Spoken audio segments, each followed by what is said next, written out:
விளிம்பு நிலை மக்களை மேல் நோக்கி கொண்டு வர்றதுக்கு தான் உங்களுடைய திட்டங்களும் உங்களுடைய ஆட்சியின் இருக்கக்கூடிய அதிகாரமும். ஆனால் அந்த விளிம்பு நிலை மக்களுக்கு ஒரு உபயோகமாக இருந்து அவர்களினுடைய விளிம்பு நிலை அந்தஸ்தை மேல் நோக்கி கொண்டு வந்து அவர்களுக்கு இருந்த வறுமையை மிக முக்கியமாக 100 நாட்கள் வேலைவாய்ப்பின் திட்டத்தின் மூலியமாக பல்வேறு காரணிகளை கொண்டு வந்து அவர்களுக்கு கொடுத்த அந்த பொருளாதாரத்தை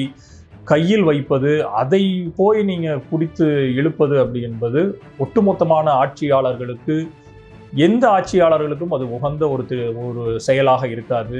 இதை எந்த விதமான மனசு கூச்சமும் இன்றி இன்றைக்கு பாரதிய ஜனதா கட்சி கையில் எடுத்திருப்பதாக மிக பெரிய ஒரு அதிர்வலைகளை ஏற்படுத்தியுள்ளது. இது இன்னும் பிரசிடென்டோட அக்கார்டுக்கு, பிரசிடென்டோட சிக்னேச்சருக்கு போய் அது சட்டமாக முன்வெடுக்கும் பட்சத்தில் மிகப்பெரிய ஒரு நாடு தழுவிய போராட்டத்தை எடுப்போம் அப்படிங்கிறது காங்கிரஸ் ஒரு மிகப்பெரிய ஒரு எச்சரிக்கையாக வைத்துள்ளது. ஸோ நீங்கள் கொன்றது வெறும் மகாத்மா காந்தி என்ற ஒரு பெயரை மட்டுமல்ல, இந்தியாவினுடைய தேசத்தில் வாழக்கூடிய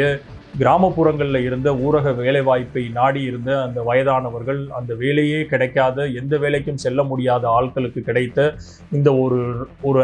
ஒரு என்ன சொல்றது, ஒரு உரிமை சார்ந்த ஒரு திட்டத்தை